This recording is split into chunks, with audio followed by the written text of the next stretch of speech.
Good evening, everyone, and welcome to a meeting of Brant County Council for December the 3rd, 2024. Attendance has been taken.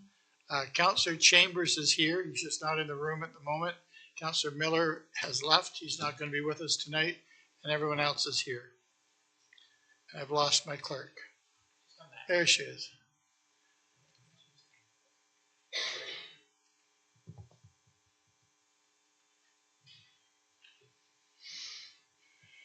Sorry about that. Okay, that takes us to number 2 on the agenda, which is the land acknowledgement. And Councillor Kyle, you're going to do that for us? As we gather, we acknowledge that we meet on the lands and territory of the Mississaugas of the Credit First Nation, 6 Nations of the Grand River, and the traditional territory of the Adirondack. We remind ourselves that the County of Brant is situated on lands that are full of rich indigenous history and home to many First Nations, Inuit, and Métis people today. We recognize the significance of their contributions to the past, present, and future of this land. As a county, we have a shared responsibility for the stewardship of the land on which we live and work, and a commitment to the truth and reconciliation calls to action. We commit to continue learning, reflecting on our past, and working in allyship. Thank you. That takes us to number 3 on the agenda, which is the approval of the agenda. Does anyone have anything to add to the agenda? Councillor Bell. Thank you, Mr. I'd like to just give an update on the merger of the health units of Brant County and Haldeman North. Under new business? Yes, please. Yep. Anybody else have anything to add to the agenda? Seeing none, Councillor Howes, you have that? Yes, Mr. Mayor. Moved by myself and seconded by Councillor Pierce. First, that Section 9C of the County of Brant's procedural bylaw be waived to allow for a statement from a coalition of municipal and regional councillors on the use of the notwithstanding clause to clear encampments to be added under resolutions, and that RPT 0530-24, the 2024 market compensation survey, to be added under in camera. And with those noted and Councillor Bell's note, that the agenda for the revised agenda for the December 3rd, 2024 County of Brant Council meeting be approved. Well done. Thank you. All those in favor?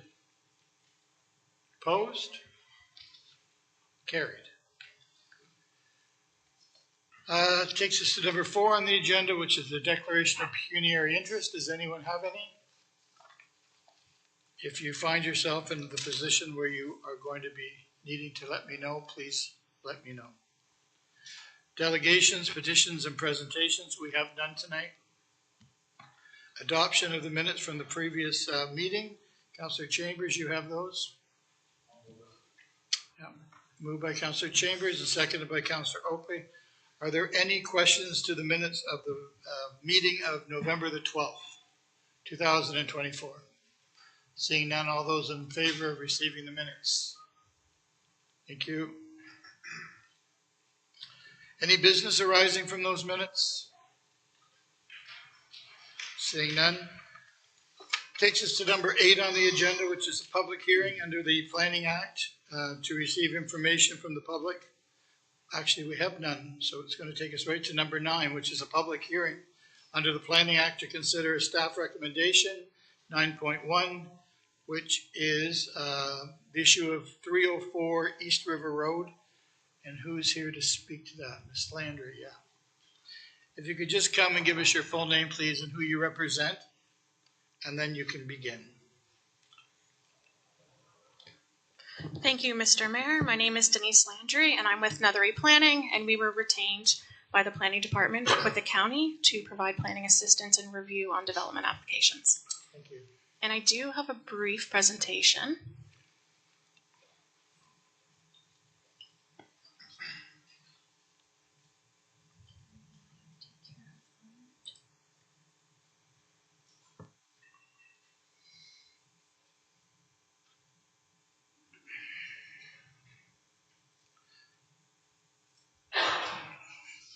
I'm going to need a mover to get this on the floor too, and that's going to be Councillor Pierce and Councillor Coleman.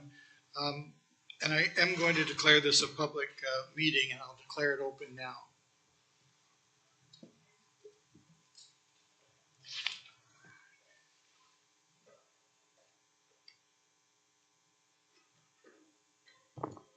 Thank you again. So as mentioned, my name is Denise Landry and I'm with Nethery Planning, and we were retained by the county to provide planning service and to provide recommendations on planning files.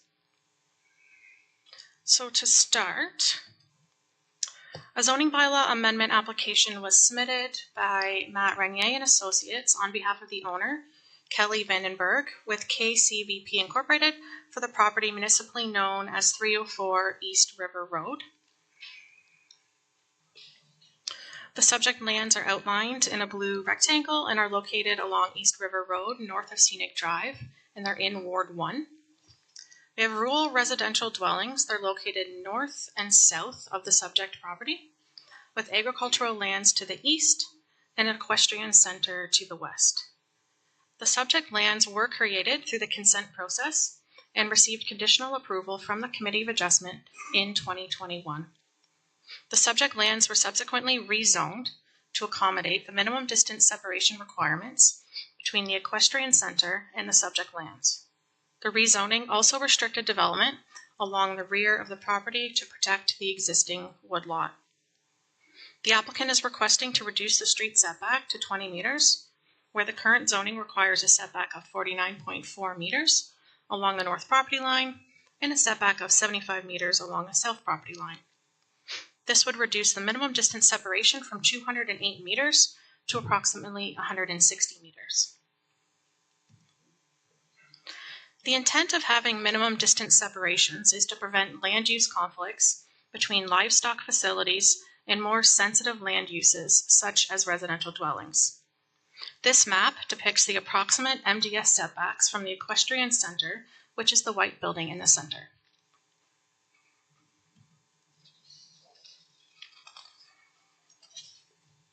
The subject lands are designated rural residential and natural heritage system in the county's 2012 official plan. As noted at the public meeting, the Minister of Municipal Affairs and Housing approved the county's new 2023 official plan on October 18th, 2024. As a subject application was deemed complete prior to the approval of the new official plan, the application was reviewed under the 2012 official plan. The applicant also did not request that the application be reviewed under the new official plan. The subject lands are zoned rural residential with site-specific special exception requirements that deal with the minimum distance separation requirements to the equestrian center. As mentioned on a previous slide, the subject application proposes to reduce the north and south property line setbacks to 20 meters from the street. If approved, the application would result in a reduced minimum distance separation setback from 208 meters to approximately 160 meters from the equestrian center. And just to recap a bit on where we've been so far and where we are tonight. On November 12th, 2024, a public meeting was held to receive feedback from the public and address initial questions of council. The Nethery Planning team also attended 2 meetings of the Agricultural Advisory Committee, firstly on October 28th and secondly on November 25th of this year to provide information on the application and address questions. This evening, a recommendation report has been prepared with an analysis of provincial and county policies and guidelines and addresses comments received on the application. Based on the review of the pertinent policies and guidelines, the staff report recommends approval of the application. This concludes my presentation, and I'm happy to address any comments or questions that the council has. Thank you. Thank you. Does council have any questions to the presenter? Councillor Bell and then Councillor Coleman. I suspect Councillor Coleman might be asking my question, but if I'm not, then he's got another chance. In your report, you talk about the Agricultural Advisory Committee, and they, in their report, they indicate that any dwelling constructed at 304 East River Road be built outside of the MDS setback from the equestrian centre. How do you reconcile that with your recommendation?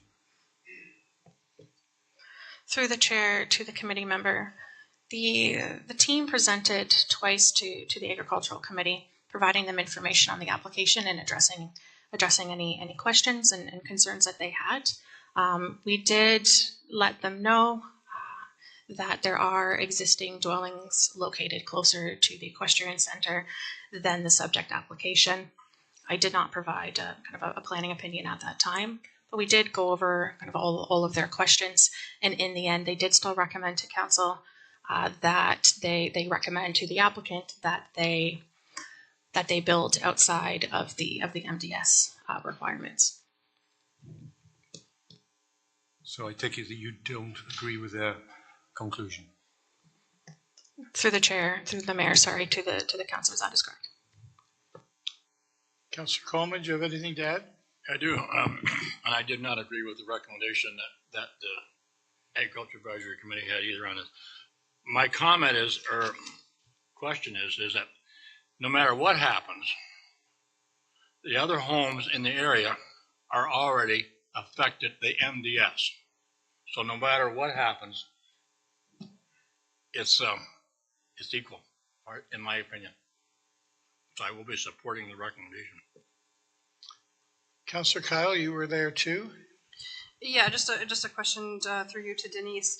And I did ask this question at the Agricultural Advisory. So the difference here is the addition of the fourth home, correct? That is what's changing the MDS requirement, correct? Through the chair to the councillor, that is 100% correct. The homes located to the south of the subject property, they were also created through the consent process, but because they were not the fourth home, the MDS requirement setback were not as large as the subject application. So as of today, those homes that exist are compliant with the current MDS. Through the mayor to the councillor, yes, I did pull, or had county staff assist me with retrieving information on those properties, and yes, they did meet the MDS calculations, and yes, it was looked at and approved. So I think just if I can clarify the Ag Advisory Committee's recommendation, it was that change with the addition of the fourth house. If they were to build outside of the MDS, that would keep everybody still compliant, I think was their intention with that. Any other questions to the presenter? Seeing none, thank you.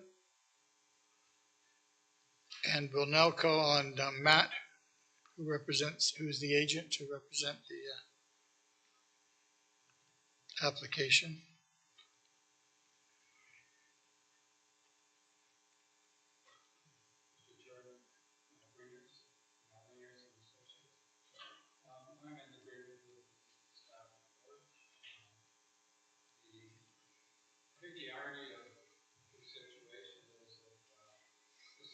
Oh, sorry, I didn't know that.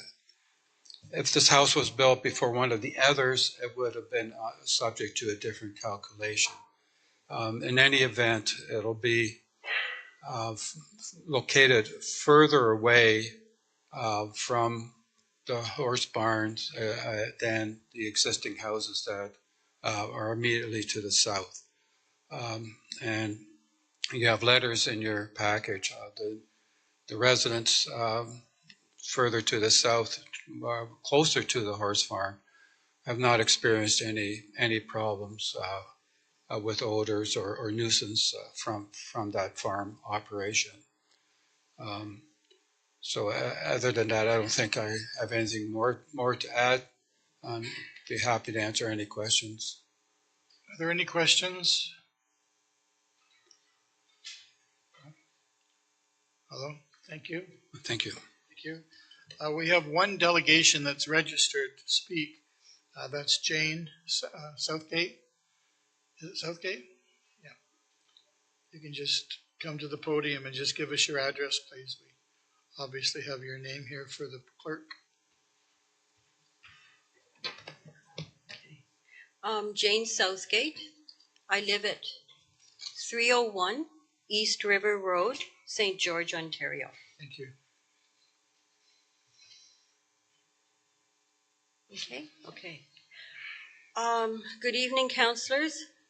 As you know, I own the farm directly across from lot 304 that is being discussed tonight. I last spoke at the last council meeting in November about my concerns. In September, the applicant called me and my husband several times, wanting a letter that I would agree to let him break the MDS requirements because he had a buyer for the lot. I said no. Now, less than 90 days later, the council is being asked to do the same. It makes me question the transparency of this process, as it seems to have been done so very quickly.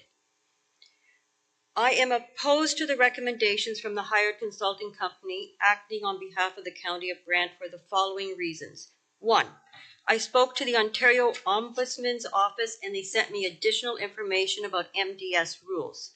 The MDS guidelines are provincial land use rules to determine the setback distances between livestock operations and the creations of lots under MDS 1. The current rules have been in effect since 2017. The applicant's consultant should have been aware of these rules when the lots were created across from my farm. According to this document, quote, municipalities are responsible for ensuring the MDS setbacks are met when reviewing land use planning applications such as lot creations or building permits, end of quotes. 2, the recent Brant Agricultural Advisory Committee report dated November the 25th recommended that any buildings on Lot 34 be built outside the MDS circle from my farm. 3, the report from Denise Landry dated December the 3rd states on page 3 that certain conditions about the MDS for Lot 304 had to be met in order for the applicant to get approval for the other 2 lots, 300 and 302. Now the applicant wants to break that commitment to the county. Also, I've been told that lots now must be 1.1 acres, but this lot is only 0.988 acres. So again, it doesn't conform to Brant County specifications. 4, the MDS consultant who has been quoted before was not hired by the county, but represents the applicant. When the last lot 302 was reviewed due to MDS concerns, that expert misrepresented himself to me. Also, the information he cites on my barns can only be attained by opening my wrought iron gates and viewing my barns without my consent or knowledge he was on my property. None of the interior barn information is available otherwise. I purchased a farm already set up for horses, so all conditions have been met at the time building permits were issued. Consequently, the home on lot 302 was built by misrepresenting the setback by 10 feet. If you look at maps, that home is closer to the road than the home on lot 300. 5, the MDS specifications are to protect my rights to the use of my farm and business. With more constraints, the operation of my farm is diminished and consequently affects the value of the farm when we sell in the future. Already, I doubt I would be able to expand my main barn or lengthen my arena. Future owners may want to operate a riding school or horse building facility with more public access, and their operations will be limited if this amendment is passed. 6, I am proud of my breeding operation. Our ponies and horses have won numerous awards in North America. My ponies have won at the Royal Winter Fair since the early 1990s, and we have requests from purchasers for available ponies. In fact, one of the ponies we sold recently represented the U.S. team at the 2023 World Driving Competitions in the Netherlands. That pony finished 5th overall. That is an indication of the quality of our livestock and operations. In time, we plan to downsize the ponies as we grow older, but we will still have a livestock operation. I mentioned at the last meeting I would like to raise show quality low-line Black Angus. This is still my plan. In summary, if council approves this application, I plan to file an objection with the Ontario Land Tribunal. I understand this is my right according to discussions with the Ontario Ombudsman's Office and lawyers. Thank you for considering my comments, and is there any questions? Thank you for coming back tonight. Are there any comments? Councillor Pierce, you're first. Thank you, Mr. Mayor, through you. So a couple questions here. Yes. So as you know, there's 3 houses there already. There's 3 parcels of land that have houses on them already. Yes. Okay. This latest one is actually going to be farther away from your barn than the 3, correct? Yes. Okay, so what you're suggesting here is that by having this fourth one, which is in essence the farthest one away, that it's going to, as your words went, affect the quality of your livestock. I didn't say affect the quality of my livestock. I said, if you want to, I'll go back.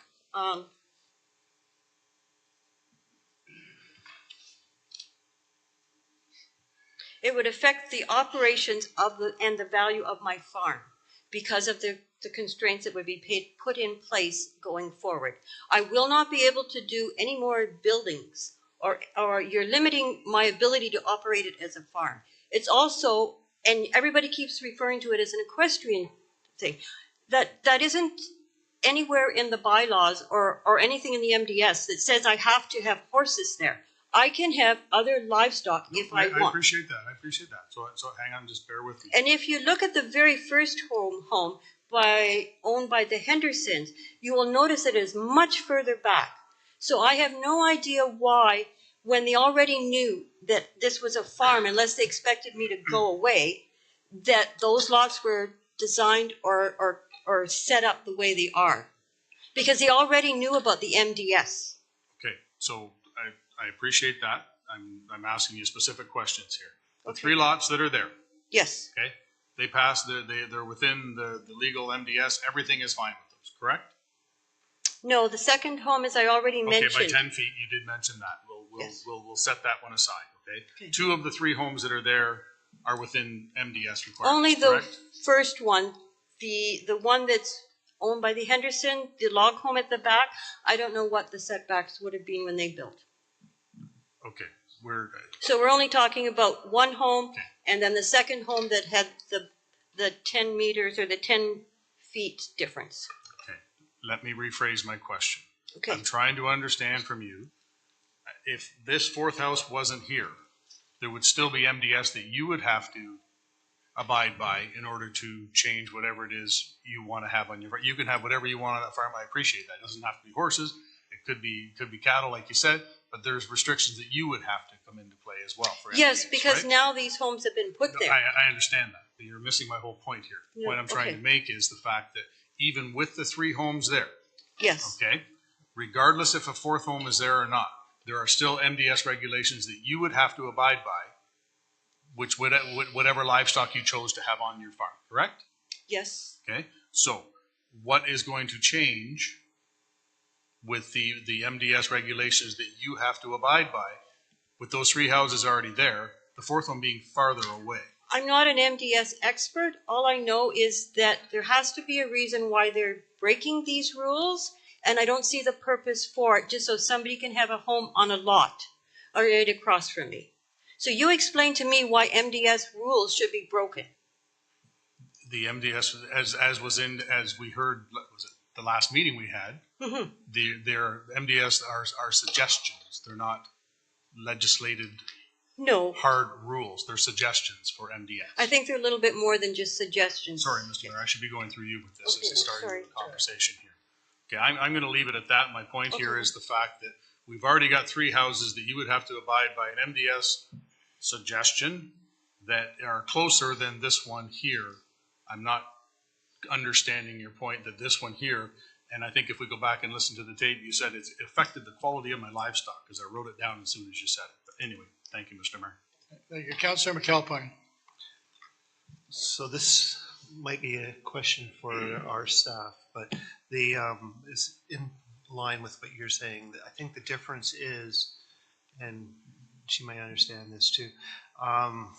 Once we go from 3 homes, okay, to the 4th home, then the MDS numbers change. So that means that she has, those homes are in compliant that are there. Okay, you put the 4th in place, you become a hamlet. Okay, and then the MDF changes, so you have to be that much further away. So even though they're in compliance at this point with those 3, the 4th makes the difference. So it's, I think it's close to 100 meters further back or something like that. So that's why it makes a difference, the 4th home. Whereas the 4th home had its set back further on the lot, then her MDS wouldn't be affected.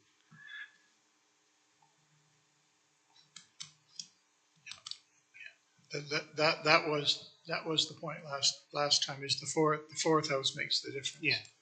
Because it becomes a hamlet. Does staff want to speak to that? Sure, through the mayor.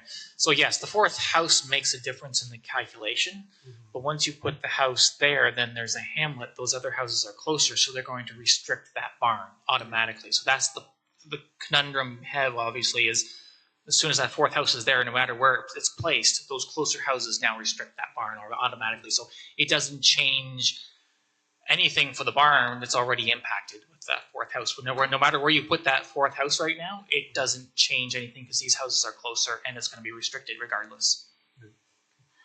But it would restrict her ability to operate the farm by having that fourth house there. Then. Through the mayor to the councillor. So it will restrict her, but those other houses are closer, so they'll be the greater restriction in the end of the day. So any change, she's going to have to meet it to those neighboring houses that are closer, not this house. Yeah, but if you don't put that fourth house in, then she doesn't have the restrictions. And through the mayor, if the fourth house is not there. Yeah. But it's going to get there one way or the other somehow on that lot is the ultimate issue. So it's going to be there somewhere on the lot. The question is if you move it closer, does it change anything for her? Actually, no. In the end of the day, it doesn't change anything for her because these other houses are closer is what we're saying is the issue. These other houses create the problem once that new house is there. Whether it's meeting the MDS setback as per the current zoning or it gets moved closer, either way then the closer houses are now the greater restriction and they will hold her back. Not this current house proposed because it's going to be further away. So no matter where it's put, the fourth house still makes it the hamlet. It still puts Yeah. it there. So the only way you could do is stop the house from being built. Yes, but we can't restrict that house from being built because it's a created lot and there's already an existing zoning that allows them to build the house on that parcel. Are there any other questions? Thank you for that. Are there any other questions? Seeing none, thank you. Okay, thank you. Thank you. Because this is an open meeting, is there anyone in the audience that wants to come up and speak to? Yep, come on up.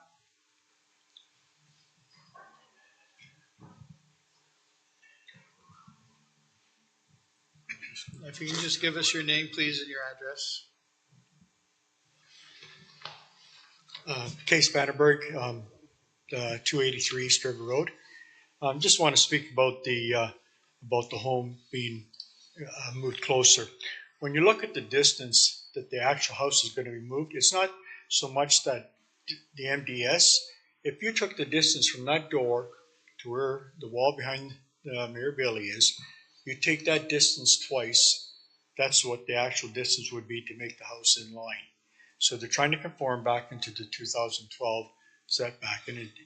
And I agree with the other houses that are to the south, to the north, and the houses that are to the east already, what they said too, it's not going to make no difference. That house is going to be built and it becomes a hamlet.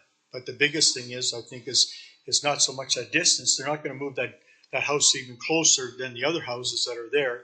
They're just saying, look at from that door to here, twice that distance. That's what they're asking for. So the houses are all in the line with the other ones that are there. So that's basically what it boils down to. You know, so I think, and that's about it. You know, I mean, like I said, it's just going to make it look better all the way around also. And the house cannot go back further because there's a setback with the natural heritage with the trees there. So it creates a bit of a backyard also for whoever purchases it. But I think that's the biggest thing, that it's all in a row. And that distance, I just want to reiterate, that distance is like from that door to here, twice that distance. It's not the meters that they're asking for. Are there any questions? No, thank you. Thanks. Anyone else? Want to come up?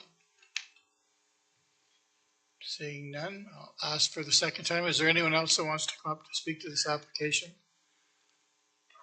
Seeing none, I'll ask for the third and final time. Is there anyone here that wants to speak to the application? Seeing none, I'll call the public portion of this meeting closed. And I guess it's on the floor. It's been seconded. Does anyone else have anything else to say before we, Councillor Kyle? Thanks, Mr. Mayor. Just a comment. Obviously, I appreciate the work that staff have done and can appreciate their recommendation. I think this is a case that unfortunately our hands are tied by decisions that are previously made. So I think that's really unfortunate, because by the sounds of it, there was maybe some sacrificing on MDS back in the day that's kind of landed us in this position. And I do find that unfortunate, because it could potentially impact Ms. Southgate's operation going forward. Any other comments? Yeah, I also feel badly about the way this is going to roll out too, because no one likes to hear that their property is being, even if it's just in your own thinking, that there's restrictions put onto something you might want to do in the future. And I don't believe this is the case here, but that's how it seems. It seems like they're imposing something on you, but the house is going to get built tonight or another night. It's just what's going to happen. It's a designated lot, and it conforms, and it's going to be the fourth house. And I hope moving forward that it doesn't hamper anything that you want to do. It is very unfortunate. With that being said, is there anything else? Okay, so we're calling the vote to support the recommendation by staff. All those in favor? Opposed? Carried. Thank you. Takes us to number 9.2. Is that where we are? 9.2. Seeking a motion to get it on the floor, please. And the seconder, I've got Councillor Coleman. I've got Councillor Garneau. Thank you. It is another public meeting. I'm going to declare it open and call on Kayla to come up for the presentation.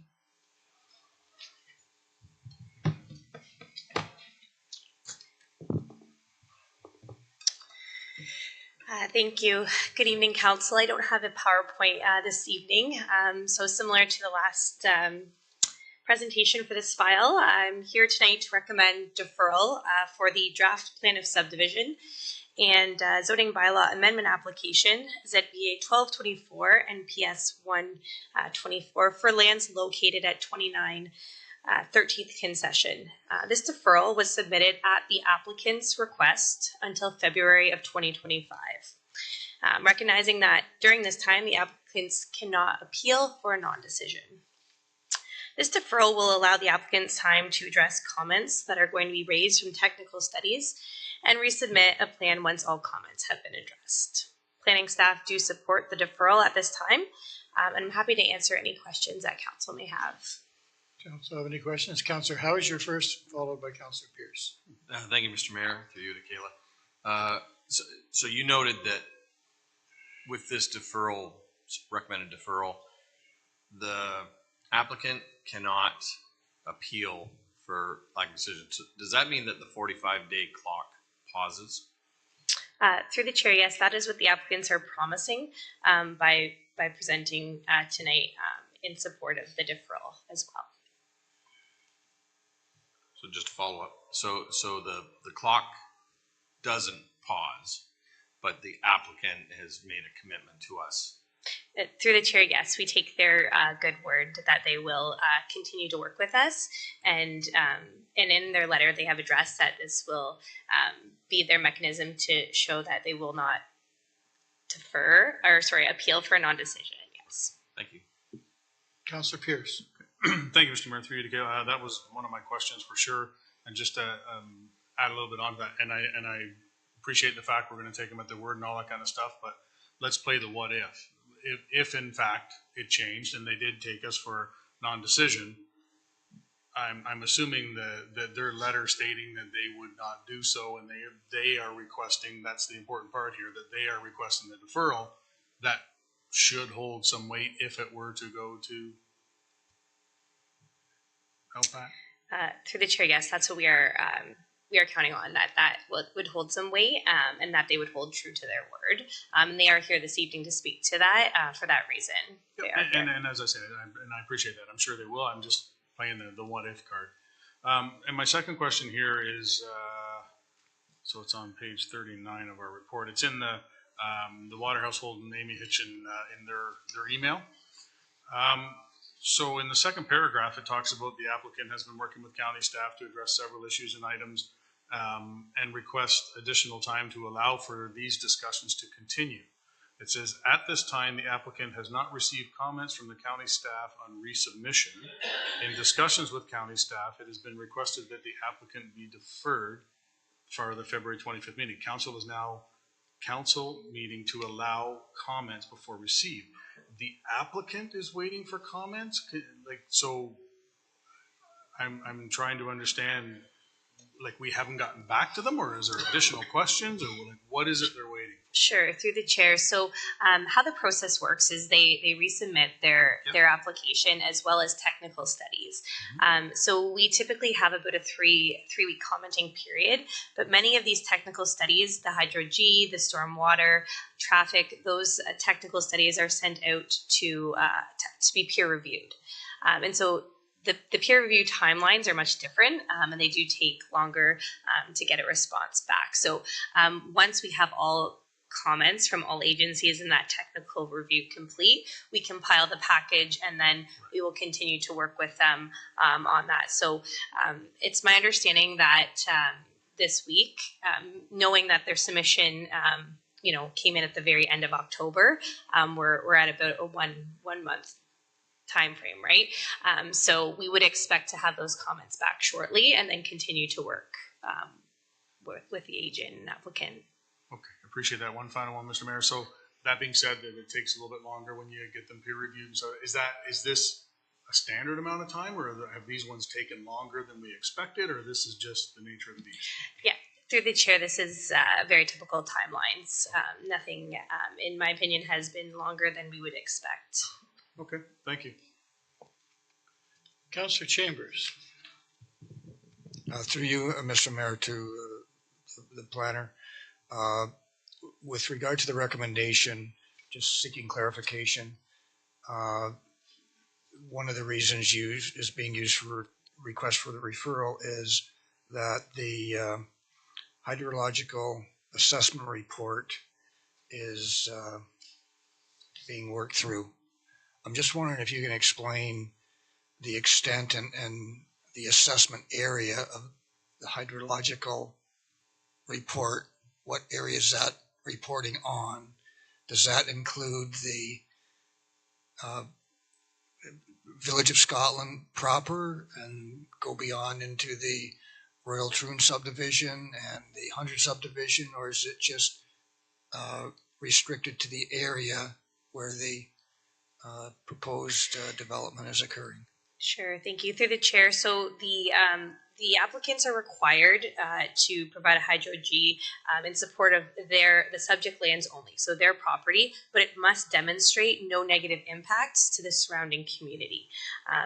But as you know, council is aware, the county is also undertaking through our MESP an additional study this year to be looking at the entire area, knowing that the Haley proposal is one of many large pieces of land in Scotland yet to be developed. Now they are advancing that study that the county is doing, so they will be required to demonstrate safe water for their lands and no impact on the surrounding community. And that will be an important piece of information that has to happen in order to get a favorable recommendation. Just further, so the surrounding community that is being affected that has to be studied, how extensive is that? Does that extend to the southern border of the Hamlet of Scotland? Through the chair, I'm not the expertise on those details, so I can't provide that specific answer for you this evening, but we can definitely get back to you with that. The reason I ask is that when the Royal Troon subdivision was proposed many years ago, I believe, if I recollect correctly, there were issues with water quantity in that area. So I'm not sure of the aquifer, how it plays out. That's what the hydrological assessment tells you. But if visualizing a dish, if the draw is to the north, away from the south, in an area that is already challenged for water quantity, then that needs to be addressed through the hydrological assessment report. Because if we don't have that information, then it's going to be hard to make an assessment on how the water is going to affect existing residences. Sure, and I can confirm that through the MESP, which is ongoing, in Q1 of 2025, the county will be looking at the entire area of Scotland and Oakland and be presenting those findings. And so that information for the entire area will be forthcoming in the new year. And a final follow-up question, has there been any suggestion that the development be deferred until such time as that assessment that we're doing is completed, which is looking at the area in its entirety rather than piecemeal subdivision by subdivision? So has there been any suggestion or contemplation of a deferral until that study is done? Through the chair, these discussions have been ongoing with the applicant agent. They are aware, and they have chosen to proceed in advance of the outcome of those studies. So planning staff are conducting the assessment without the findings. Any other questions? Seeing none, thank you. And we have someone here as the agent. Who's here? Courtney Boyd?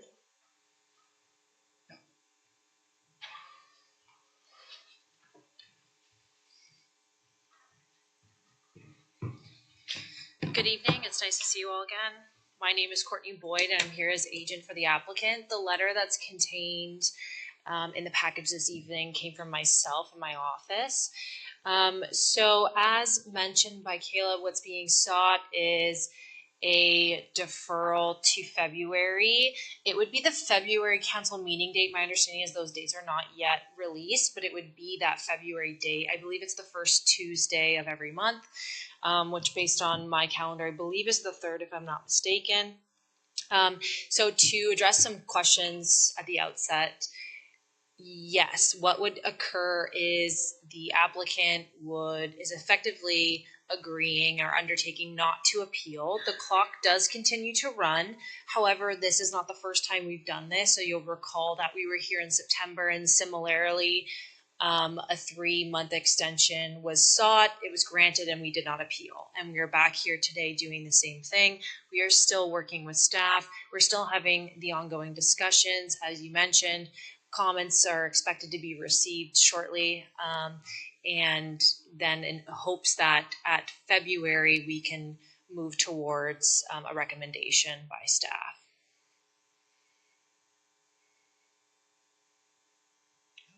Thank you. Are there any questions to the presenter?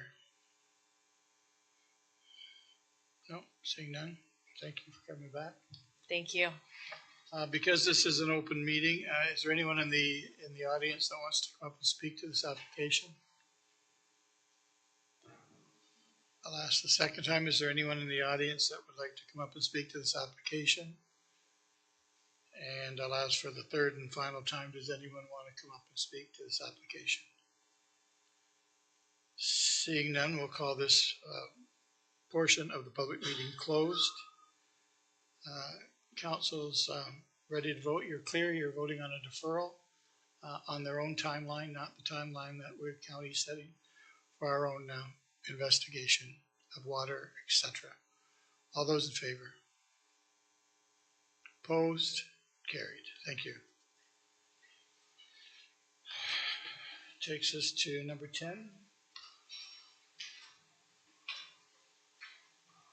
Committee reports. Committee reports.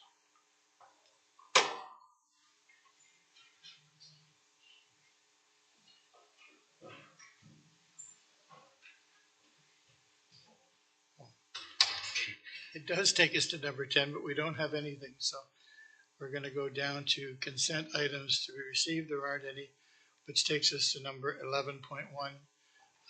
It's the Agricultural Advisory Committee report, and Councillor Coleman has that. Thank you, Mr. Mayor. Moved by myself, second by Councilor Kyle, that the Agriculture Advisory Committee report of November 25th, 2024 be approved. Any questions to Councillor Coleman on the report? Seeing none, all those in favor to receive the report? Opposed? Carried. Staff reports, we haven't any. Communications, we haven't any. Which takes us to number 14.1 on the agenda, which is the resolution.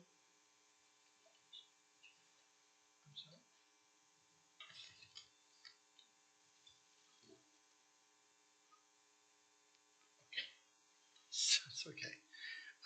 Takes us to number 14.1, and that's Councillor Oakley. Yes, through you, Mr. Mayor, I will read my resolution, then I will speak to it. Nice and slow, Councillor Oakley. Yes. Moved by myself and seconded by Councillor Bell, whereas mayors from several Ontario municipalities have recently petitioned the Premier of Ontario to invoke the notwithstanding clause in relation to proposed measures addressing mental health, addiction, and homelessness, and whereas the notwithstanding clause is designed to suspend the application of the Canadian Charter of Rights and Freedoms, and whereas the Charter is intended to protect the fundamental rights of all Canadian citizens without exception, and whereas Section 7 of the Charter guarantees everyone the right to life, liberty, and security of the person, and the right not to be deprived thereof except in accordance with the principles of fundamental justice. And whereas the application of Section 7 of the Charter to issues concerning encampments and individuals living in temporary shelters was affirmed in the decision of Justice Valente in the Regional Municipality of Waterloo versus Persons Unknown and to be ascertained 2023 ONSC 670. And whereas individuals experiencing homelessness, mental health challenges, and substance use disorders are amongst the most vulnerable members of our society deserving of protection and support rather than further marginalization, therefore be it resolved that the County of Brant strongly opposes the usage of the notwithstanding clause by the Government of Ontario in connection with any legislation that would facilitate the eviction or displacement of encampment residents. 2, that the County of Brant affirms that all individuals, regardless of their housing status or personal circumstances, are entitled to the full protection of their charter rights.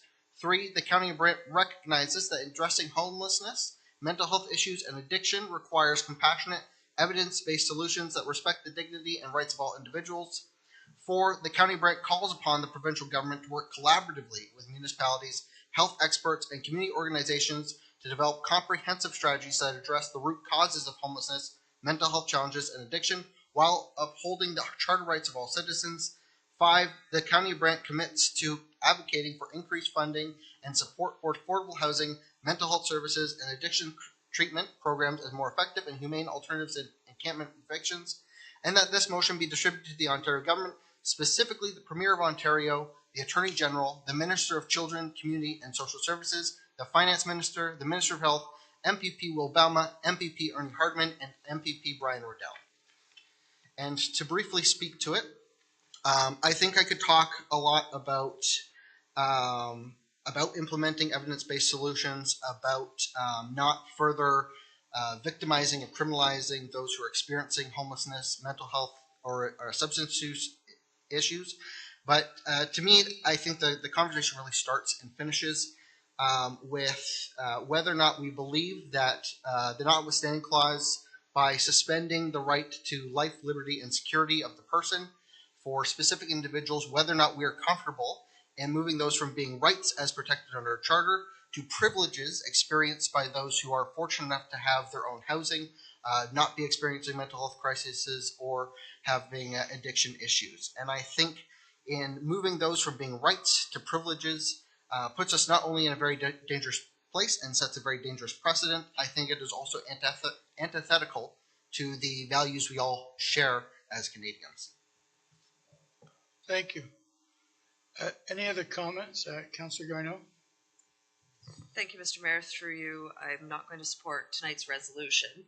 And I want to say that with the preface that it doesn't preclude, if the resolution fails, it doesn't preclude individuals around this table from signing it, nor does it suggest that we are going to sign on to a letter that, say, the City of Brantford Mayor has, in his personal capacity, signed on to.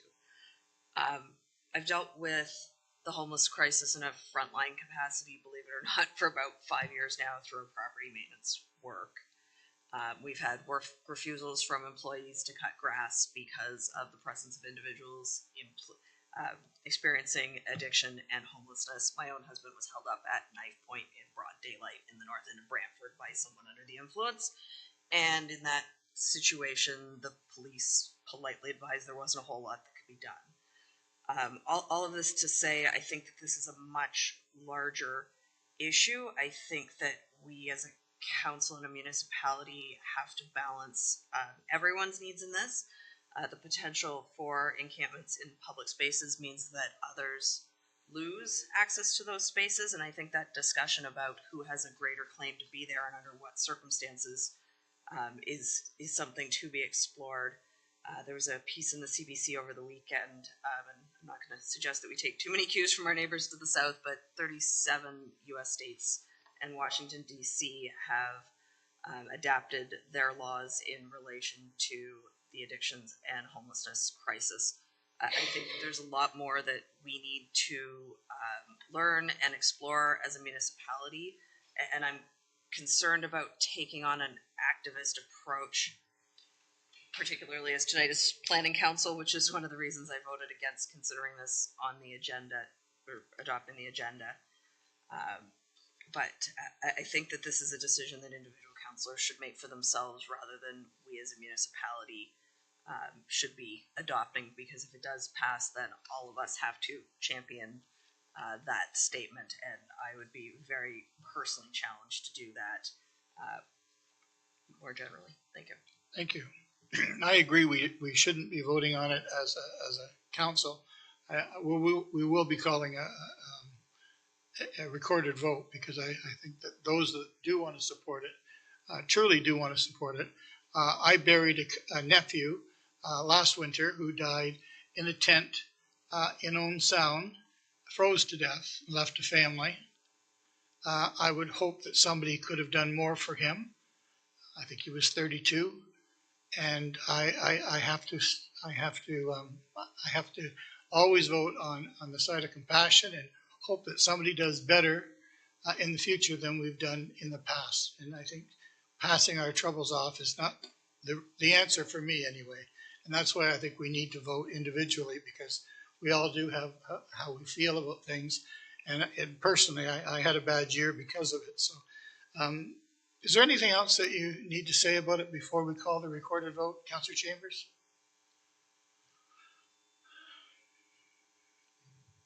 I apologize for my voice. I'm kind of have a bit of a cold.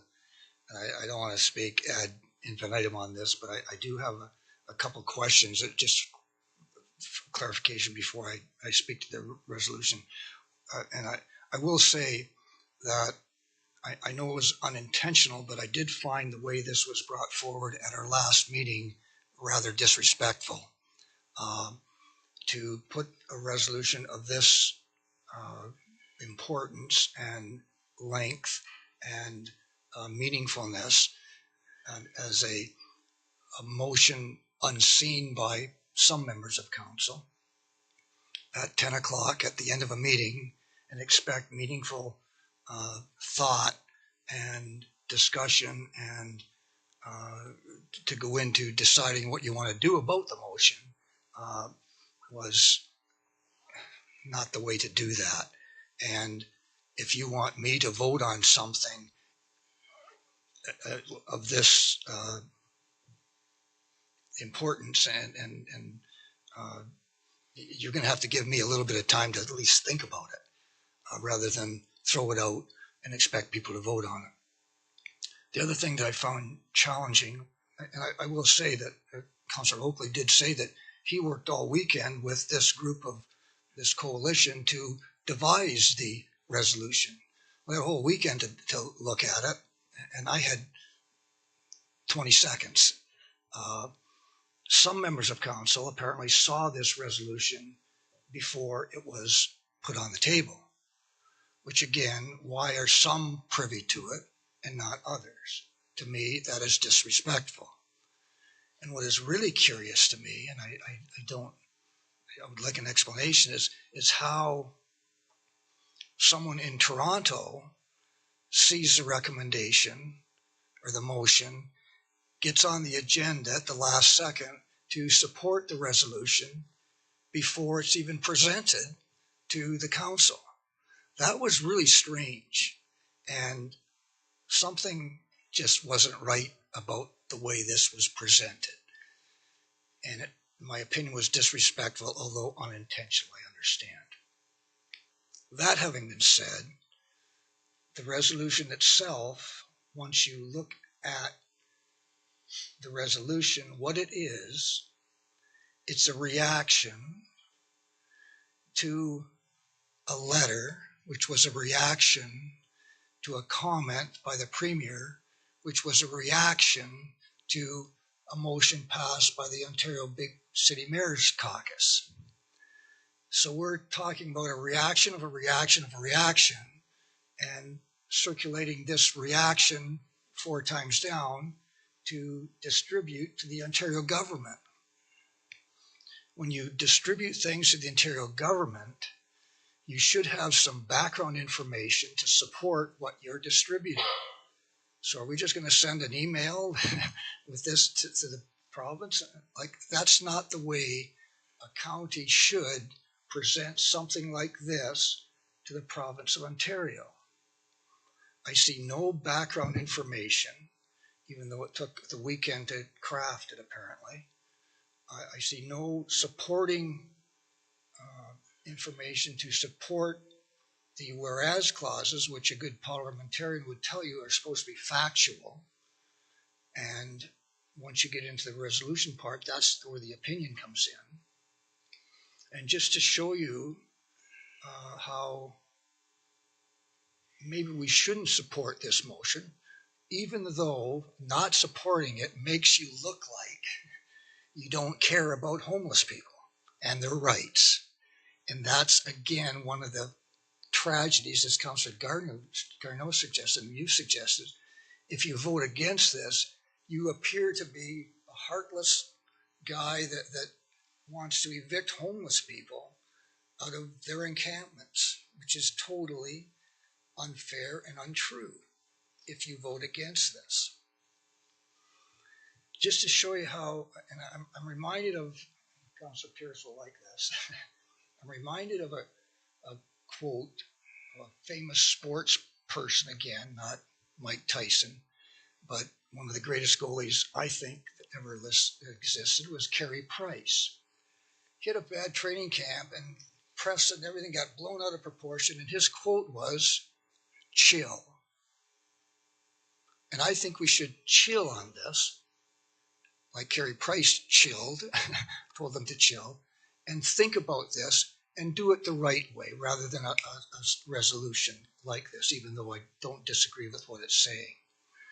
But let me just explain, I think, why it's a reaction to a reaction to a reaction. Maybe people don't know this, and maybe you haven't had a chance to look at this. But the letter that the mayors gave to the Premier was a reaction to what he said to the mayors of the Ontario Big City Caucus about their resolution. So let's trace it back. We want to react to the letter that the mayors wrote, which was a reaction to what the Premier said, and this is what he said. And he said this talking about a resolution which was, I think, had 18 whereas clauses. I have a copy of it if you want to look at it. And another half a dozen, therefore, be it resolved clauses, which didn't even mention the notwithstanding clause. It was pertaining to trying to urge the province to do something with the cities about mental health, homelessness, and addiction issues. So the Big City Caucus passes this extensive motion. What does the Premier say when asked about their resolution? This is his reaction. I have an idea. Why don't the big city mayors actually put in writing that they want the province to change the homeless program, make sure that we move the homeless along? And why don't they put in, use the notwithstanding clause or something like that? That's what they should be doing. Let's see if they have the backbone to do it if they really want the homeless situation to improve. That was a challenge Premier Ford gave to the mayors in response to their resolution.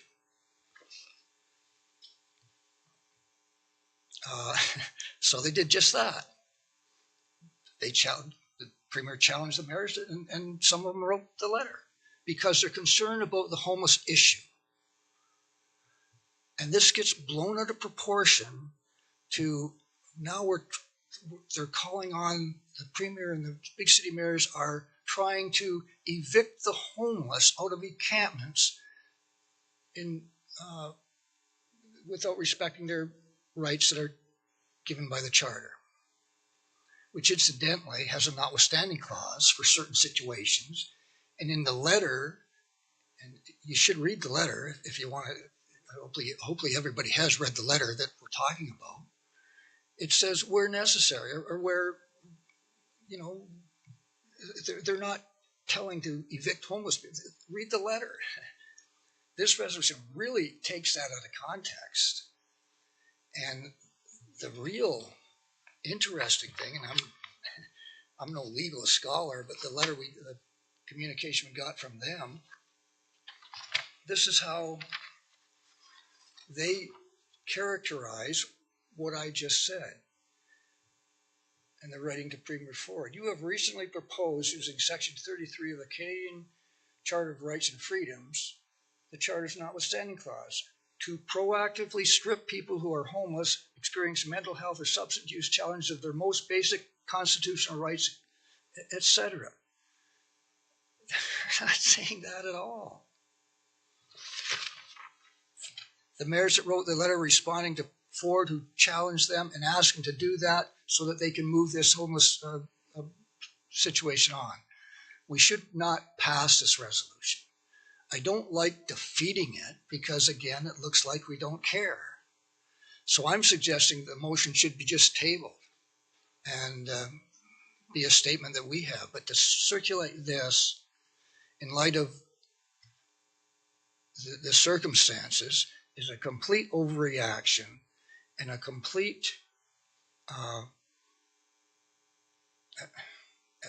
to distribute to the interior government with n number of ministers and so on is just not the way to look at the very serious issue of homelessness in not only Brant County, but in every city in Canada. And certainly we need to be looking at that holistically as part of the resolution says. So I'm not going to support the resolution. I don't want to vote against it, but I'm not going to vote for it. I think it should just be tabled, and I'd be willing to make that a motion just to table it. Chill, let's do it right. Let's try to help the situation rather than to point fingers at each other, apparently. Thank you. I'm going to speak to a couple of things that you've mentioned. I think when this was brought forward last time by Councillor Oakley, he agreed with you that it wasn't maybe done properly. He never denied that, and he brought it forward again tonight. The reason some of us may have known about it is because we heard about it, because my counterpart at the city is on this list. And I belong to, as you know, a joint mayor's task force on homelessness and addiction. And he went ahead and signed something that without asking me, which gives me the right, I think, to follow through with what I feel. So I'm not asking council to vote for this. I think this I don't agree with a tabling of it at all, and I don't see it the way you see it. I think everything you said is true, and I think that we gave you the time to read it. We gave you a lot of time to read it, like we gave everyone else a chance to read it. I believe that reacting to a reaction is the way you get things done. I need to vote in favor of this because, as I said, it's affected my life and it's affected my relationship with our neighbors. And it's going to dissolve things because of the actions that the mayor of Brantford has taken without me, or without asking me how I felt, or whether I wanted to join him. He didn't ask me at all. So I don't feel the way he did, so I wouldn't have joined him anyway, but I get to join a list that opposes how he feels. And I think that's my right as the other half of something that has obviously failed. and that's the relationship in homelessness and addictions between the city and the county. I would hope that we wouldn't table this. I mean, we don't have to support it, and it doesn't look like you don't. It doesn't look like you have no compassion. I mean, what we just did to the lady with the horse farm made me very sad, but it's reality. It's the way it's set up. And I felt badly that we had to do what we did on that issue. But you just, every time you feel bad, you turn the page and vote on something else. And as I want it to go to a vote, and I want it to be a recorded vote. And if everyone's done talking to it and about it, for or against, then I want to call the vote. Is there anyone else Councillor McAlpine? The one thing I would bring up is that about roughly a month ago when we were having, my problem is, I'm not sure if it was in camera or not, but we had a report that talked about homelessness and how we would react to it. It itemized the Supreme Court how it came to the conclusion that people cannot be forced from the parks unless you took away the notwithstanding clause. And I think the charter is extremely important that we follow it and that we support that we follow it and that people's rights are upheld, except for in extremely cases. And I think this is one where we need to stand up and say that the province and perhaps the federally are not doing their job properly because they've been downloading all this costs onto the municipalities and not following up with their responsibilities. So I'm in favor of this statement that we need to hold them accountable. Anyone else have anything to add? Councillor Chambers? And again, I apologize if you think I'm speaking too much on this. The notwithstanding clause itself is an interesting clause in that if you might ask, why is it there? Why is there a notwithstanding clause? Why it is there is to balance the legislative policy with the judicial policy. Sometimes legislation may impinge on the rights of people, and if you can appeal that to the courts, your legislation, you're covered with if it's legislated. So that's why it's there, to allow for legislation to take precedence over judicial. That's the whole gist of the notwithstanding clause. And if you didn't have it, a lot of people didn't want it and some did want it. But anyway, an example of that is this. And if anybody knows anybody they call it Form 30'd. You ever read Form 30'd? Anybody know what that means? If you get a Form 30? Sometimes people that are have severe mental illness are committed to hospital against their will, which is against their fundamental human rights of liberty. And if Form 30 is a procedure that's legislated to allow people that are a danger to themselves or others to be committed. And that's an example of something that can't be appealed by the courts. It's legislated. It's in the Mental Health Act. So situations like that is when the notwithstanding clause is used. So there may be a situation out there where an encampment may be dangerous to the people in the encampment. Let's say it's on a toxic waste site or in a building that's going to collapse. So there's an eviction notice. And according to the ruling, the Waterloo ruling, can't do that because you're invoking on the right. So situations like that can happen. And that's why the notwithstanding clause is there. So again, nobody likes taking rights away from people, but there are certain times, and this is what the mayors say in their letter, where necessary, where it makes sense, which is very, very rare. The notwithstanding clause is very, very rarely used, and I think it's in in this case, it might not be a bad thing, but apparently the legal scholars think it is. To form someone on Form 30 is for 72 hours, and that's to give them legal advice or to get them stabilized on their medication, or there's all kinds of things after that. It's only for 72 hours. It's not to run them out of town on a rollerblade or whatever they're going to do. Yeah, the point is, it's in the Mental Health Act, which is a legislation that supersedes the human rights for 72 hours if a process is. Okay. Yeah. Anybody else have anything to say before we call the vote? And it's going to be a recorded vote, and the clerk's going to take care of it right now.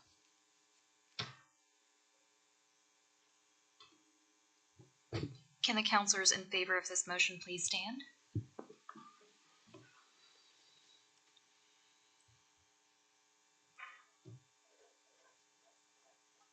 Thank you. And can the councilors against this motion please stand?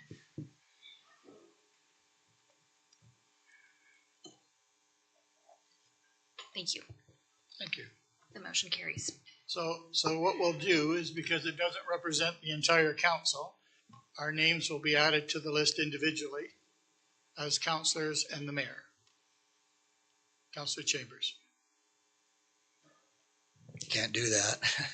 Can't do that? Why? We just voted, the council's position now is that we do that. It's a council position once it's been voted on. Okay, so we have to fix that. We have to fix that right now because Councilor Garneau is dead against it. You're not real happy with it. So we shouldn't be doing that because she made it perfectly clear. You've made it perfectly clear. Who else did? Councilor Coleman didn't like the idea. Councilor Pierce didn't like the idea. Okay.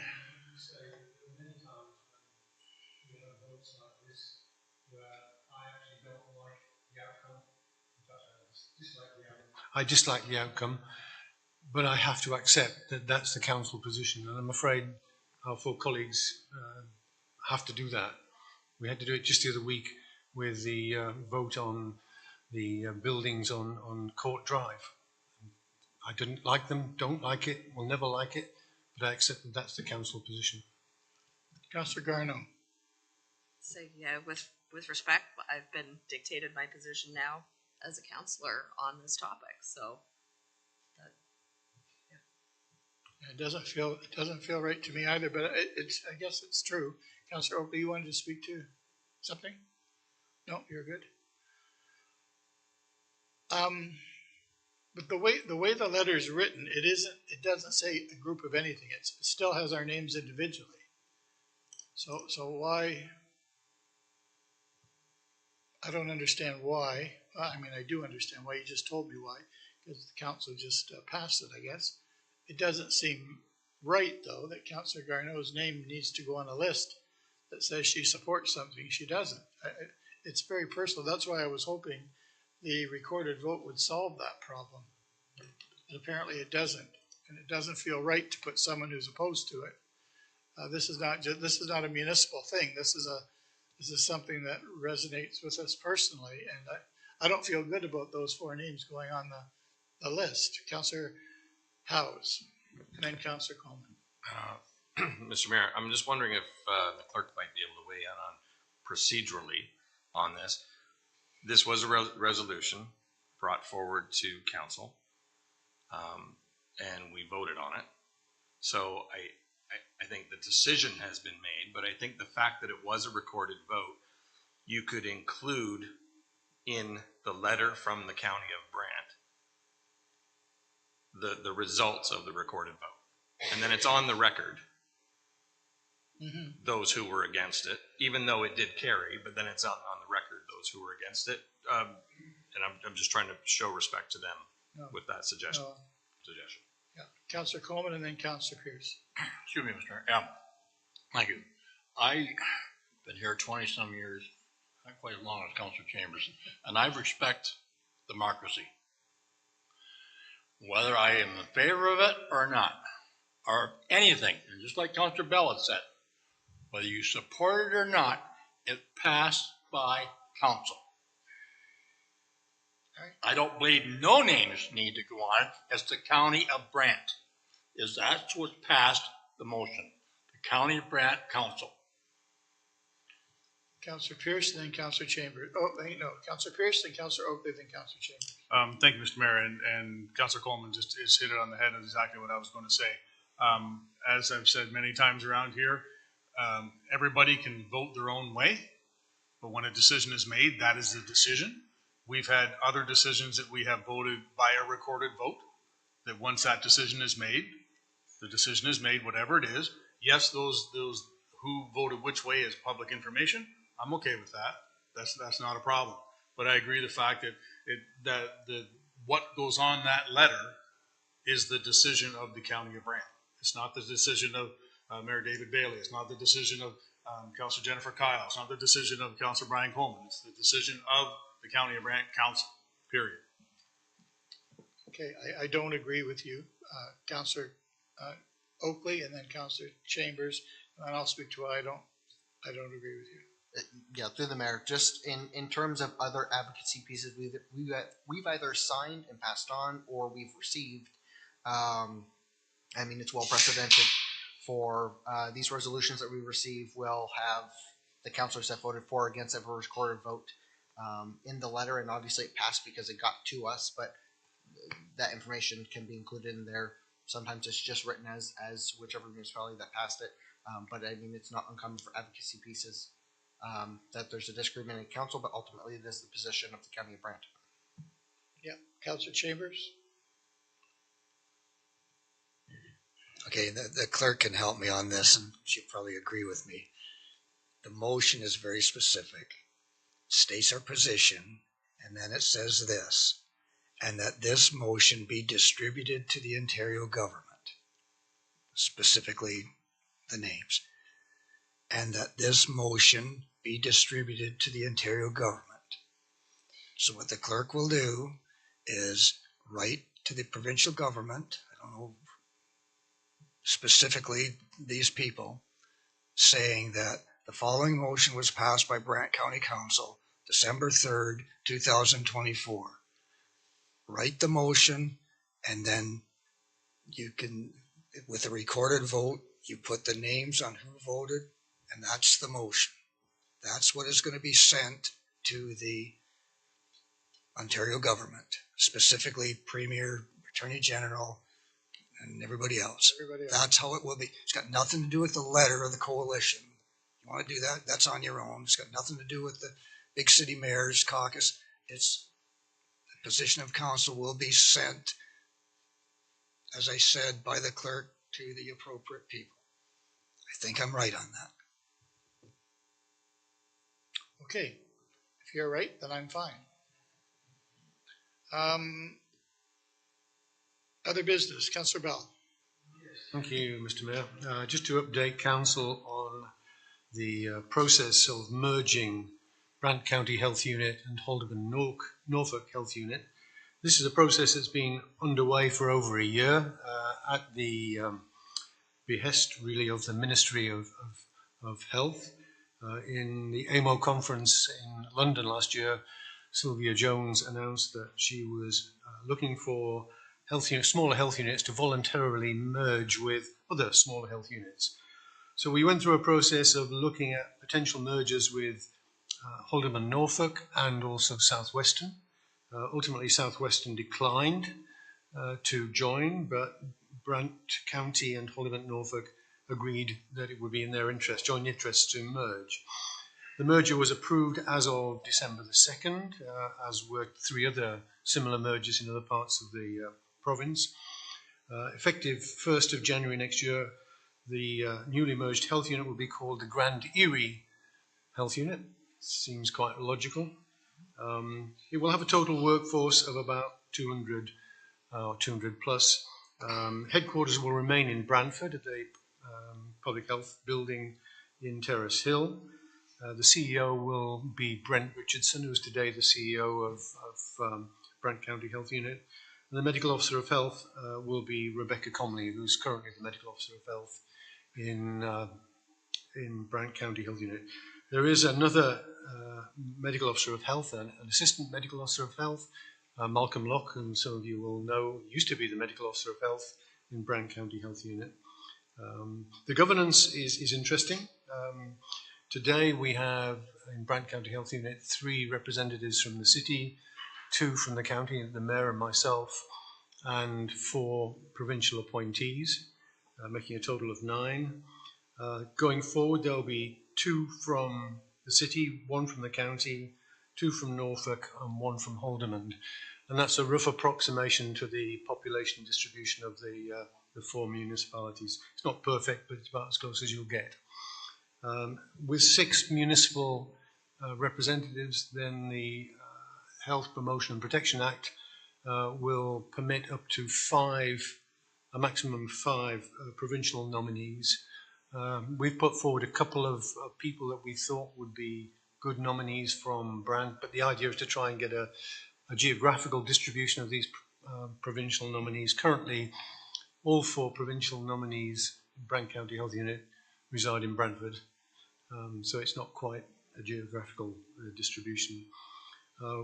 We need to appoint a member to the new board because the 2 boards of Haldimand Norfolk Health Unit and Brant County Health Unit actually dissolve effectively as of the last day of this year. Just for information, Haldimand Norfolk Health Unit board is actually the council of the County of Norfolk. So they have a slightly different model.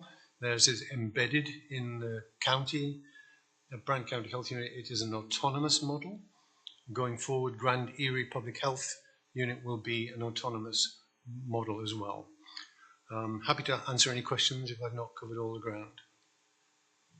Councillor Pierce? Thanks, Mr. Mayor. Through you, that's good news.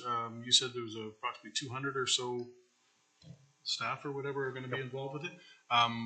Were there any, if we took the total number of Norfolk and the total number of Brant County, is it like, did anybody lose their positions? Because the Haldimand Norfolk Health Unit is embedded in the County of Norfolk, some of those positions that are staffed by the County of Norfolk will no longer be required because the function can be provided by the staff of Brant County Health Unit in the similar positions. So you don't need 2 directors of this and 2 directors of that. So there is an opportunity.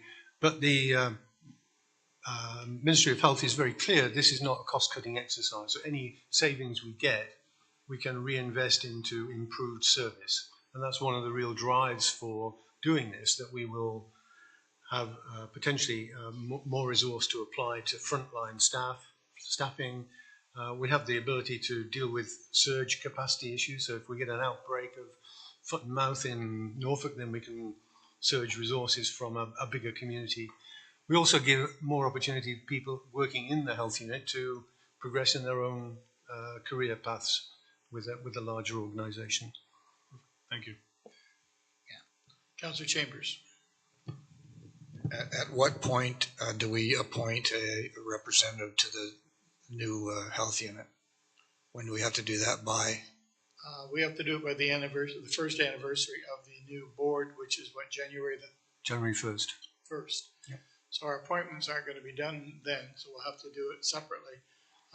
So that will be an agenda item on our final. Yeah, that's right. Because I'll be stepping off the board, which will leave Councillor Bell there, and we've all gone through this process. It's been a long haul.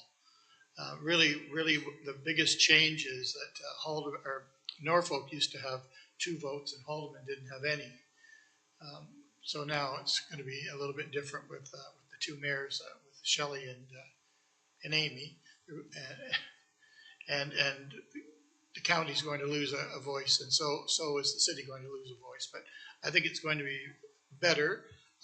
It's not a board that I can spend that much time on because it's a very intense board, and I've been there since I've been the mayor. So I've been there since 2018, and that's long enough. Well, you were on the board before me. You know what kind of a board it is. It needs the right counselor, that's for sure. 15 years. Good for you. It's a very unique board, but it's not a board for me, that's for sure. And So anyway, Councillor Bell's going to stay there until we decide who we're going to appoint. And if, hopefully Councillor Bell will let his name stand, but if not, if someone else around the table would rather, maybe you'd like to go on for another 15 years. You don't know. You don't know what you're thinking. I don't know what you're thinking. So anyway, we'll deal with that as an agenda item closer to the time when we need to know that. And that takes us to number 16. Thank you for the good news story, though, Councillor Bell. It's been a long haul, that's for sure.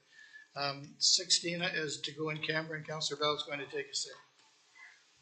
Moved by myself, seconded by Councillor Pearce, that the Brant County Council convene in camera to discuss RPT-0530-24-S239 (2) personal matters about an identifiable individual, including municipal or local board employees, 2024 market compensation survey. And Karen Dropko, I think, is going to be the presenter. Yeah. All those in favor? And we're going to go in camera, and we'll just have the people that are leaving leave.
Myself, seconded by Councilor Bell, that the County of Brant reconvene in open session.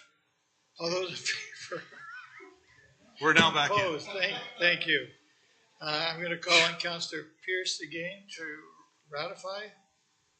That's what you were supposed to do, Councilor Pierce. I was?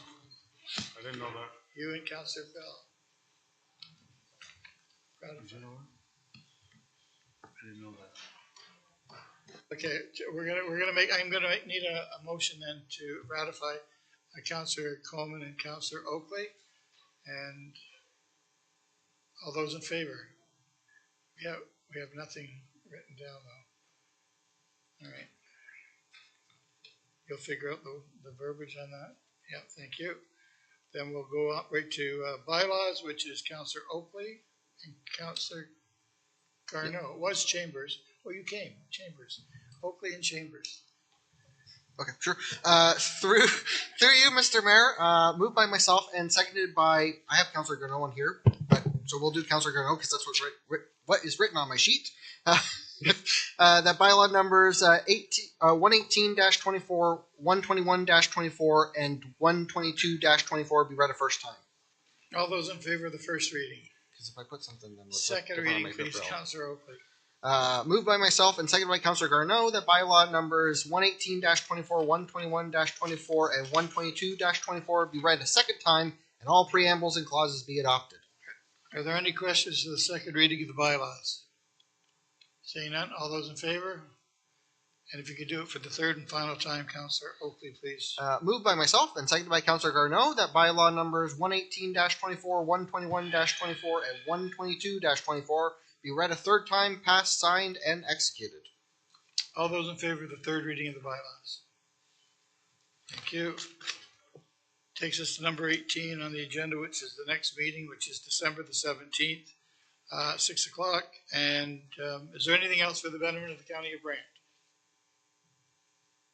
No. We stand adjourned.